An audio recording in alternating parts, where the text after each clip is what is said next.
Okay, so today we're doing February-March 2021,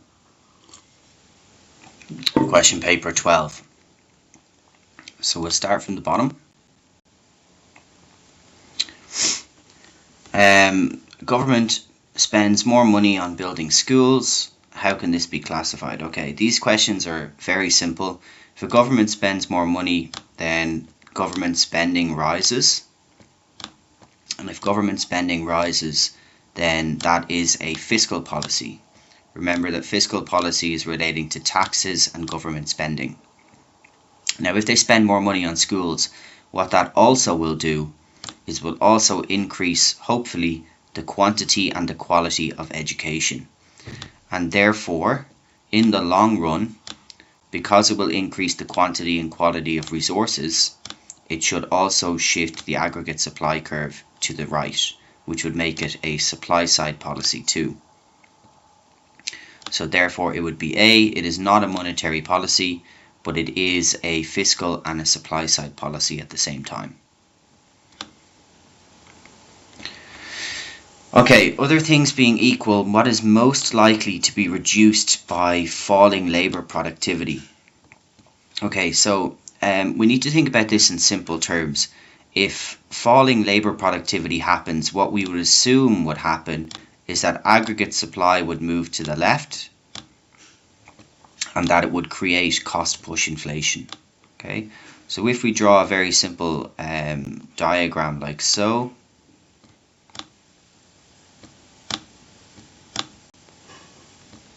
that's AD,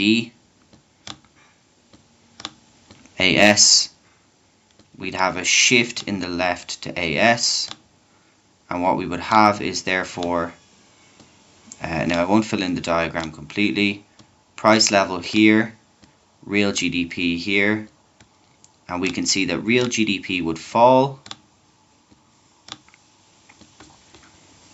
and that the price level would rise, showing us or signifying to us the cost push inflation that would happen.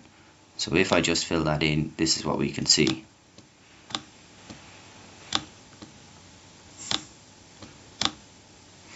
Price level up, real GDP down.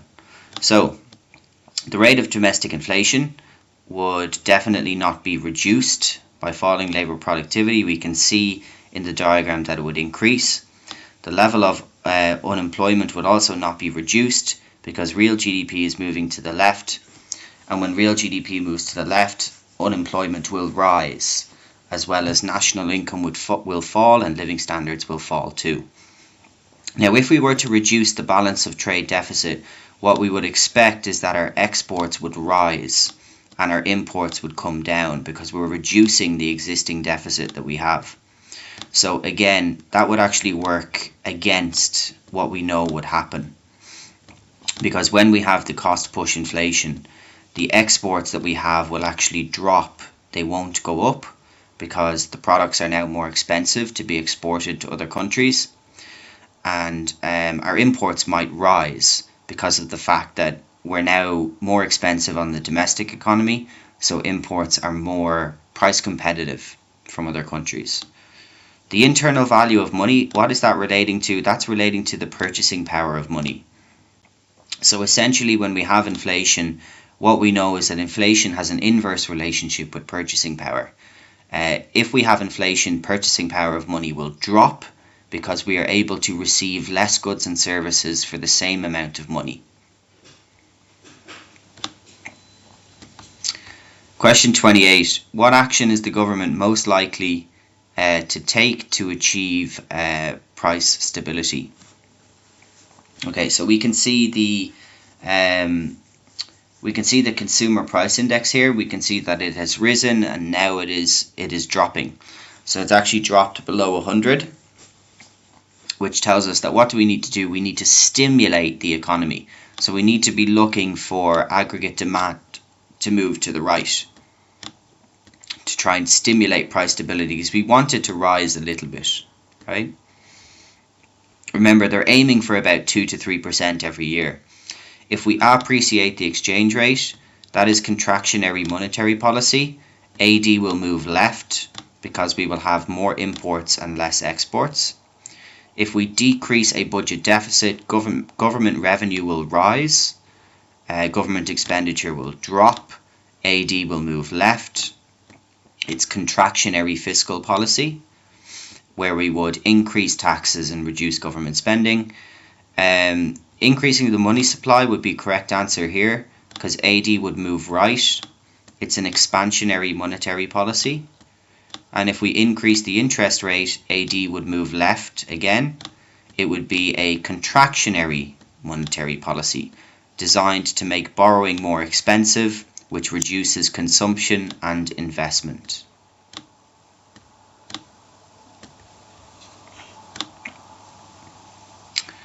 Question 27. Diagram shows the rate of inflation over time in 4 countries. Which country has a rising value of money? So again, this is relating to purchasing power. And what we need to remember, like we said previously, is purchasing power has an inverse relationship. So in other words, if we have inflation, then in all circumstances, purchasing power will drop because we are we're able to buy less goods and services with the same amount of money. But if we have deflation, purchasing power will rise because we're able to buy more goods and services with the same value of money. So all we have to be able to do is to interpret the graph here. We can see this is positive, so anything above here is inflation. Anything below the zero here is deflation. So if we want the purchasing power of money to rise, we know that it has to be deflation, where we're receiving more goods and services for the same value of money.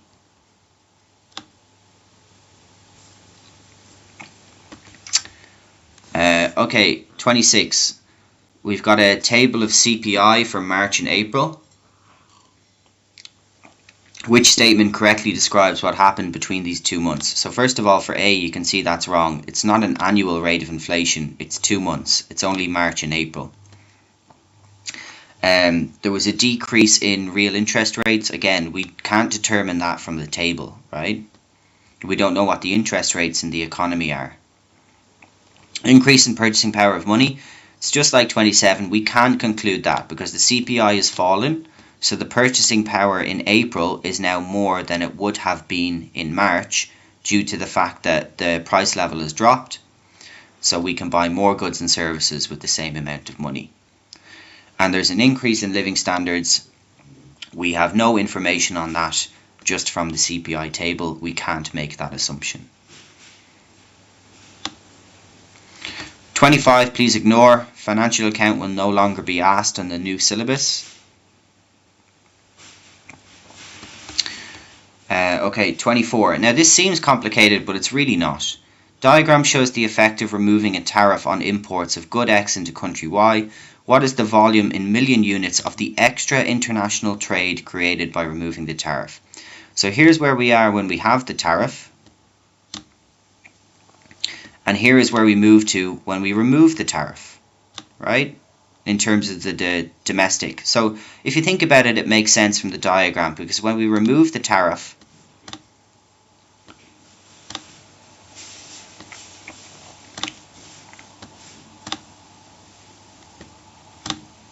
what we can see is that we would have an increase here, right? So very simply, the change in the supply here would be 2 million units, and the change in the demand here would be 3 million units, which makes up in total the extra international trade by removing it, 5 million units. Okay, very straightforward question. You just follow the graph or follow the shift from the tariff once we remove it. You know that when we remove a tariff, we'll move back to SX world here.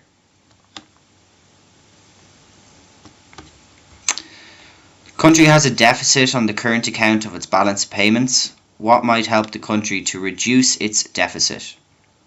Okay, so in simple terms, if we have a deficit, we're trying to reduce a deficit. What we're trying to do is we're trying to increase our exports and or decrease our imports. Okay? So, first one, if we decrease its rate of income tax, that will result in more disposable income, which will result in possibly the level of imports being brought into the country rising. So that definitely won't be it. If we decrease our tariffs, that's the same effect. It would have an increase in the level of imports.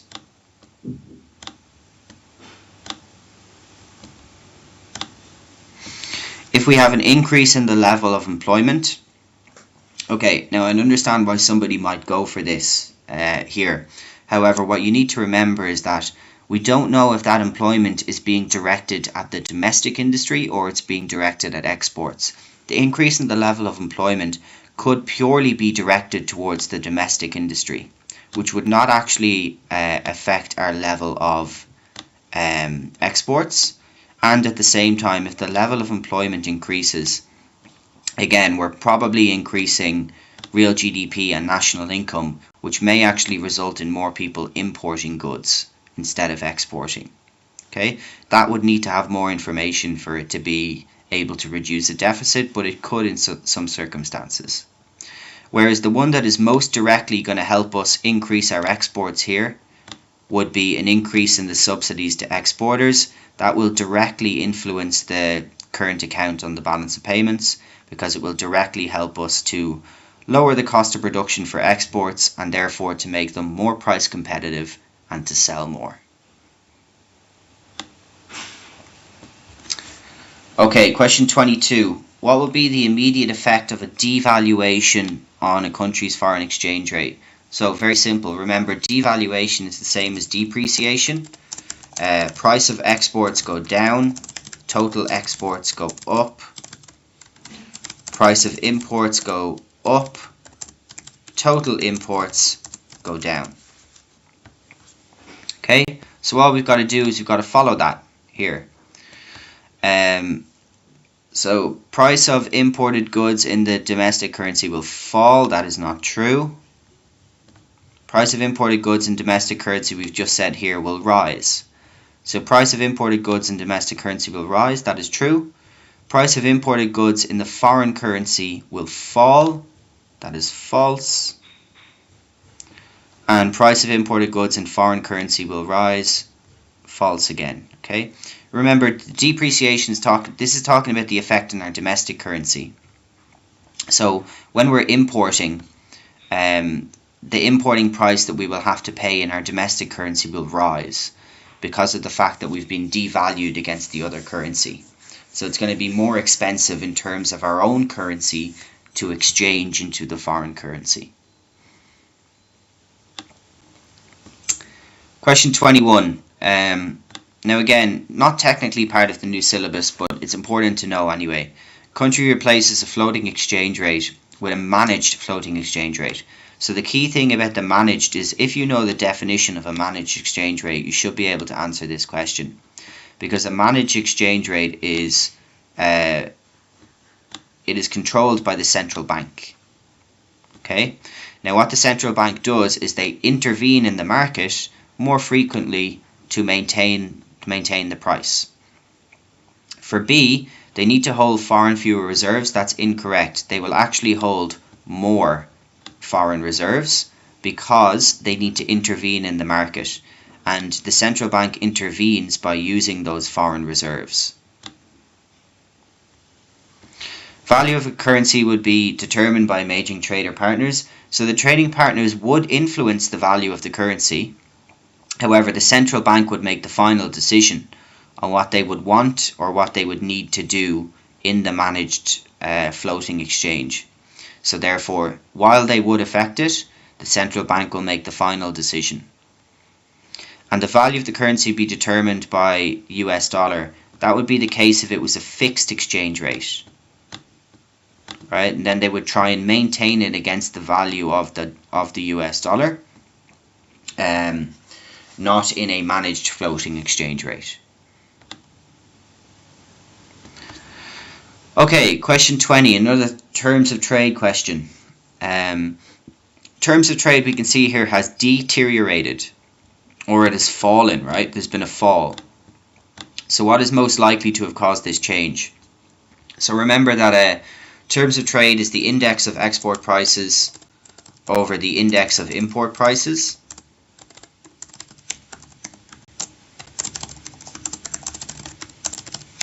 Now, further to be a favourable movement, the export prices would have to be higher than the import prices in the following period.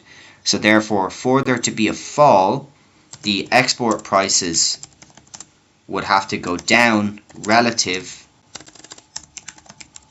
to the import prices. So we'd expect the import prices to rise by more than the export prices, basically. And we're asked what is most likely to have caused this change. Okay, so improvement in the balance of trade, definitely not. A rise in the price of exported goods, that would not cause a fall. That would cause a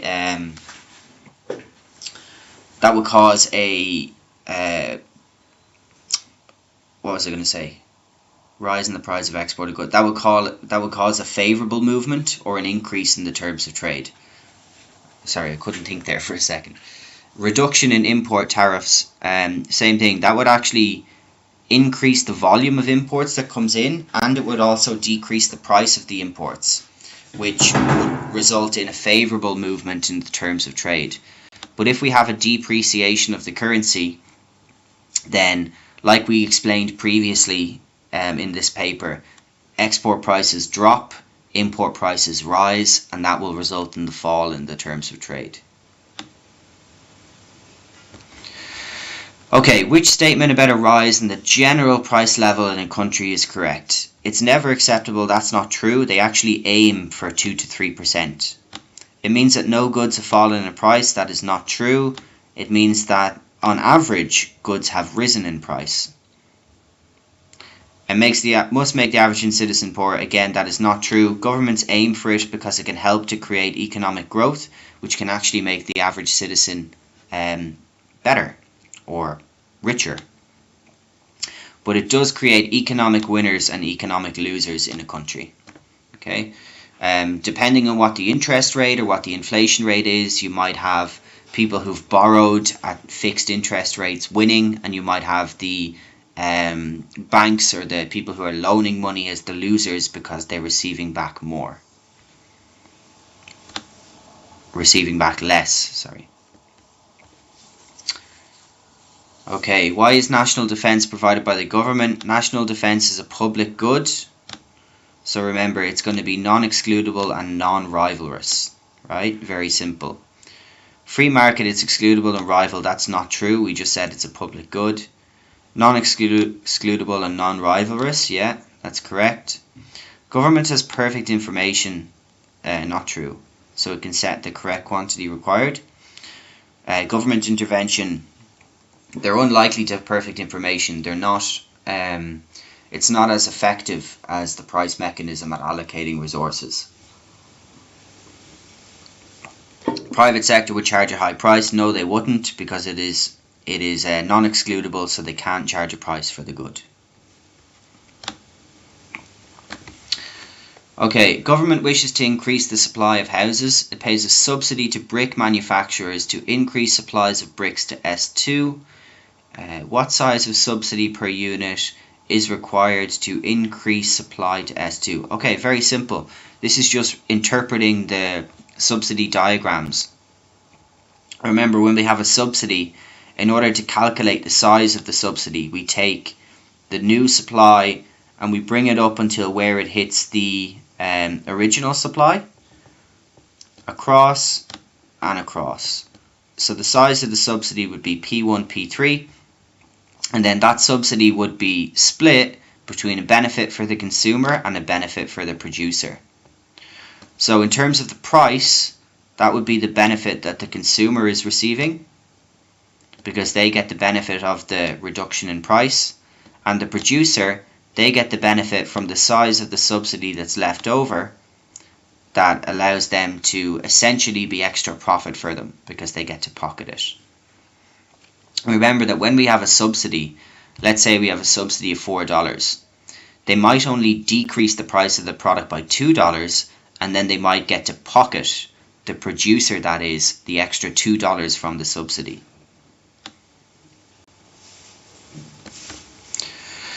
Okay, government redistributes income by raising top rate of income tax and using the money raised to finance additional benefits to students and the unemployed. total spending in the economy rise the most? Okay, so first of all, with the income elasticity of demand of the top rate of income taxpayers, their income is being raised, so their disposable income is being reduced by raising the top rate of tax. So in other words, for their spending, because it's income elasticity, to have the total spending to be the most, we would be looking for it to be inelastic, because then their spending would not change disproportionately to the drop in disposable income that they've received. Whereas the students who are getting the additional benefits on the unemployed, we would want them to be elastic or greater than 1, because the increase in income, we would want their quantity demanded to change by a much higher amount, as that would result in them spending more as a proportion of the change in income they've received. Question 15, what would be a transfer payment? Remember, a transfer payment is a non-productive means of payment. The person who's receiving it does not do anything to obtain it, or was not involved in the production of the funds to do so. Payment made by a company to its shareholders out of profits, that's not a transfer payment, that is a dividend.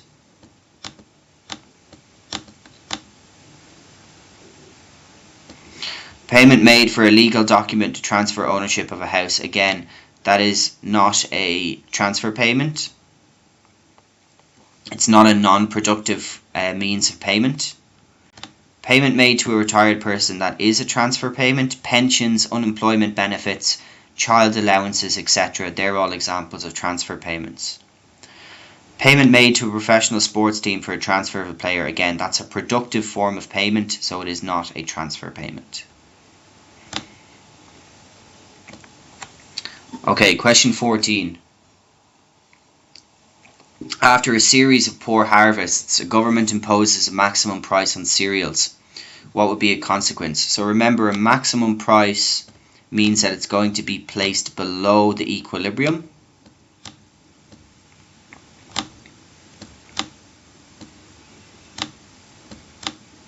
Or it has to be placed below the equilibrium in order for it to be effective. So here's our maximum price. And here's the effects that we can see. So without even looking at the questions yet, this is the first thing you should be doing. See a contraction in supply, we see an extension in demand, and we see that it creates a shortage, which is excess demand.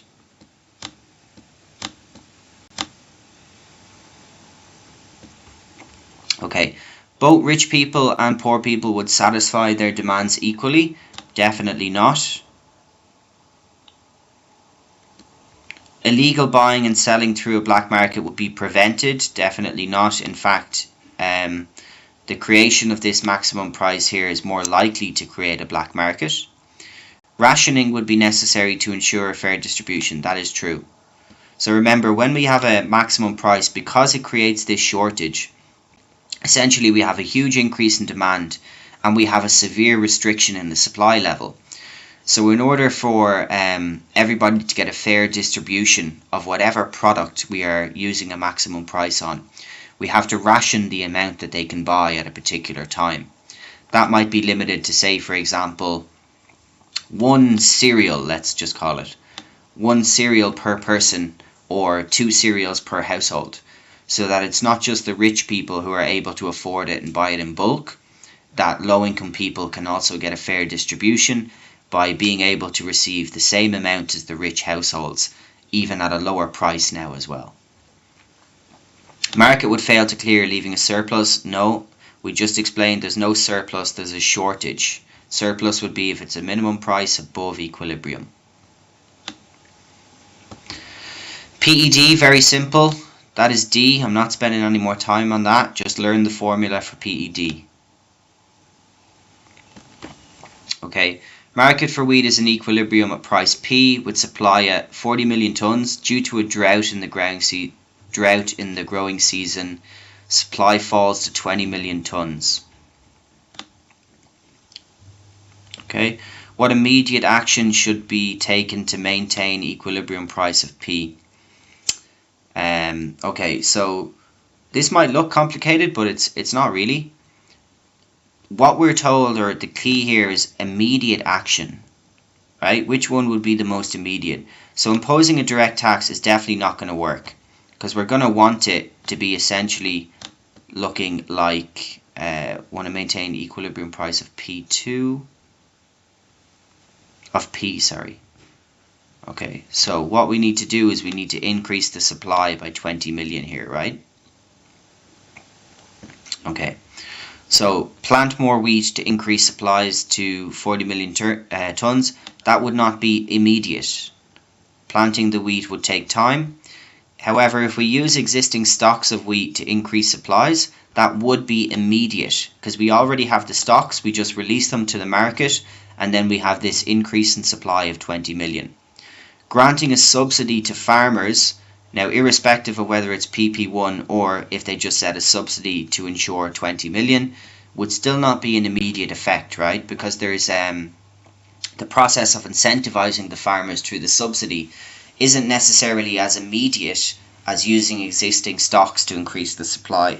There might be a little bit of a time lag between farmers being able to increase their production. And also, we're told that there's a drought in the growing season, so maybe it might not be possible for them to increase their supply level even if we provide them with the subsidy. Question 11. 2018 European steel firms experience rising energy prices.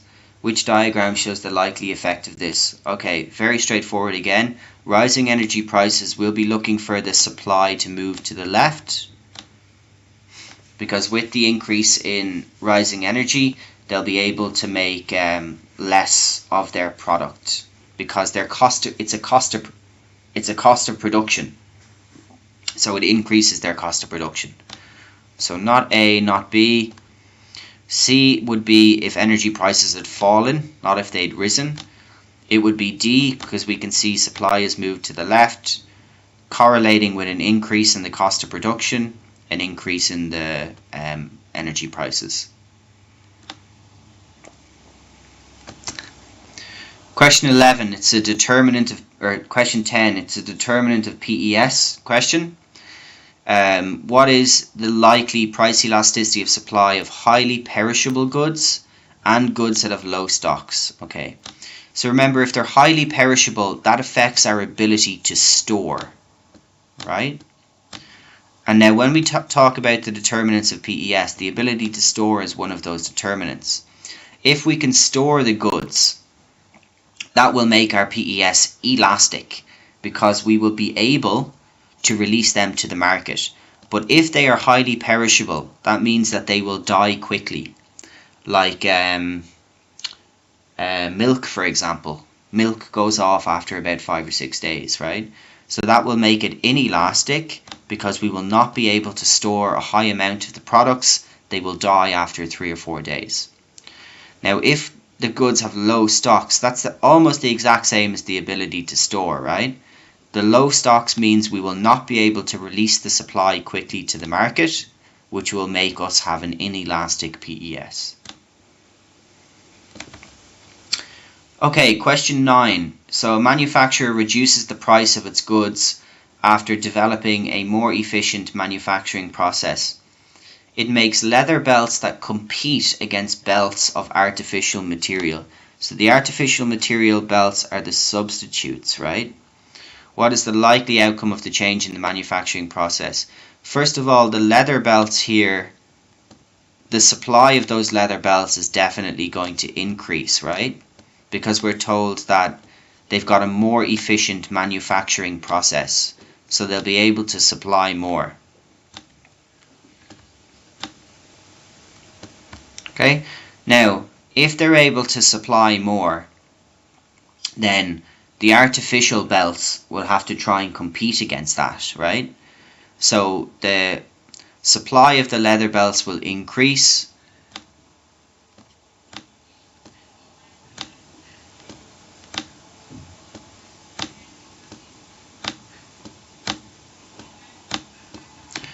price will drop, and therefore in order to compete against it as the substitute, what the artificial belts would have to do is they would have to decrease their price, because they're a direct competitor of the leather belts.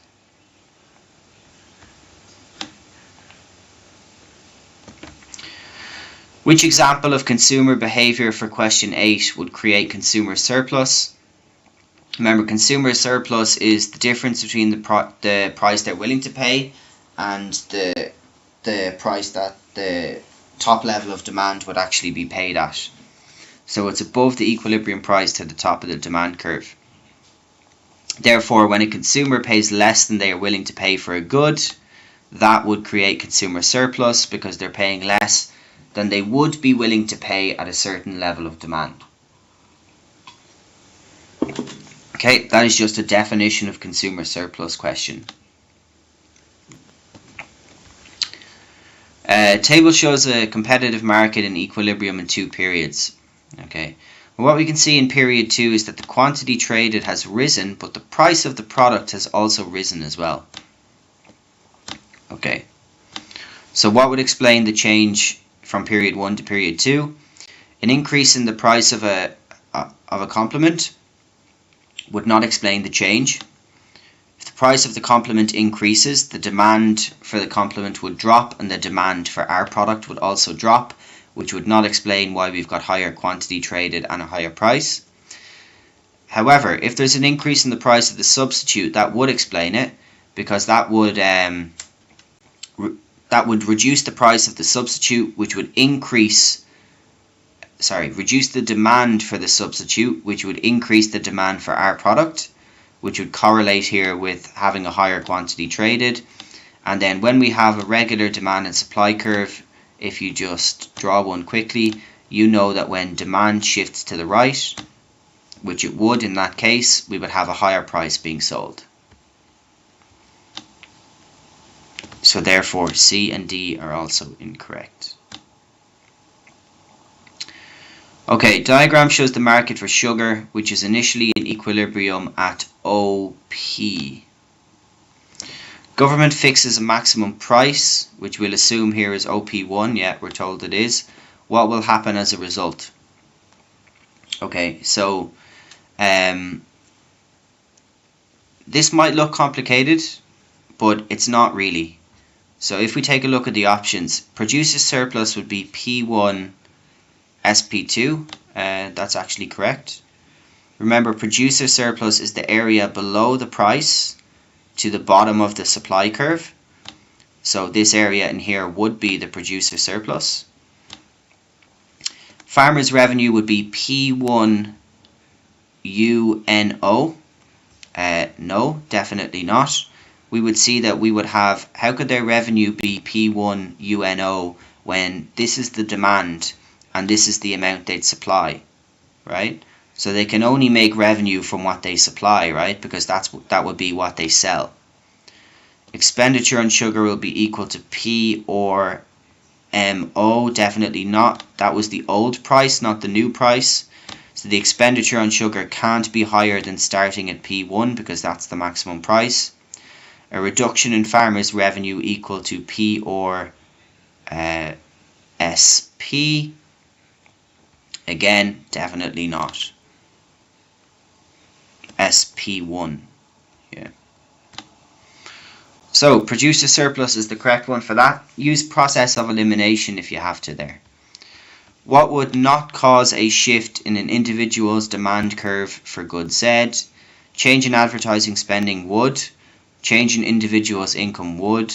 Change in taste would. Change in price would not. Okay, remember, a change in the price of the product itself does not cause a shift. It causes an extension or a contraction, which is a movement up or down the demand or the supply curve. In this case, it would be the demand. All of the others would be factors that shift it. Question 4. Which statement is a positive statement? Distribution, so positive, remember, factual, can be tested. Distribution of income and wealth in most European countries is unequal. That's a normative statement. It's a subjective, opinion-based statement.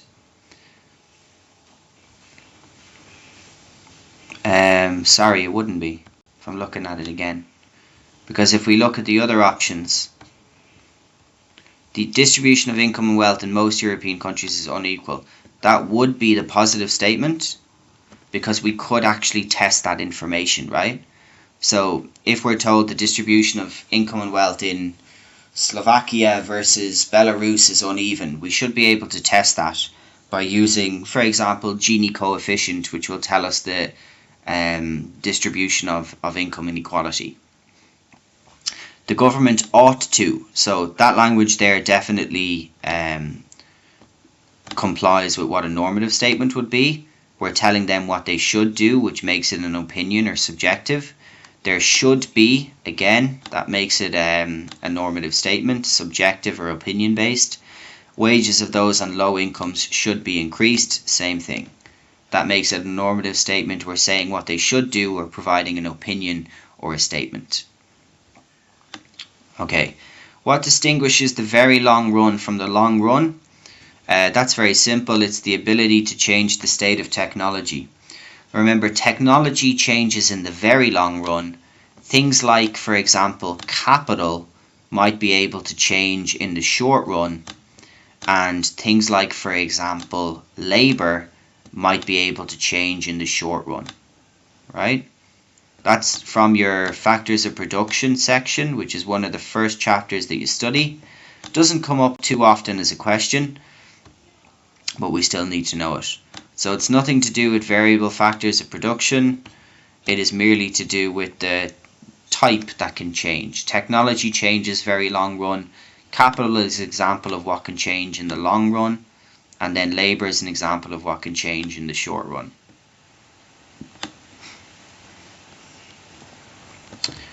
Okay, diagram shows two PPC curves for an economy. Which combination of movements correctly illustrates these changes in production? Okay, short run economic growth would have to be a movement from K to either M or L. And that's because short run economic growth is just when we're moving from being inefficient to efficient, right? Long run economic growth would have to be a movement from one of these onto the next curve, because we're increasing our productive potential. And we're shifting our PPC by increasing our quantity and quality of resources. And no economic growth would have to be where we're not moving to the right, basically. So we'd have no movement to the right. So K to L, that would match up with what we said there previously. Long run economic growth, M to N. L to M would not, because that's showing us moving from here onto our new curve. And then L to M, that does not represents no economic growth. That's correct. What it represents is it represents opportunity cost. The amount of goods and services we're making does not change, just what we decide to make does change. Okay, finally, opportunity cost. If the family goes to Barcelona, Barcelona is the first order of preference. Opportunity cost is the next best alternative. Their second choice was Paris, and therefore the opportunity cost of going to Barcelona would be Paris, which is their next best alternative or the second choice. And that is it for this paper as well.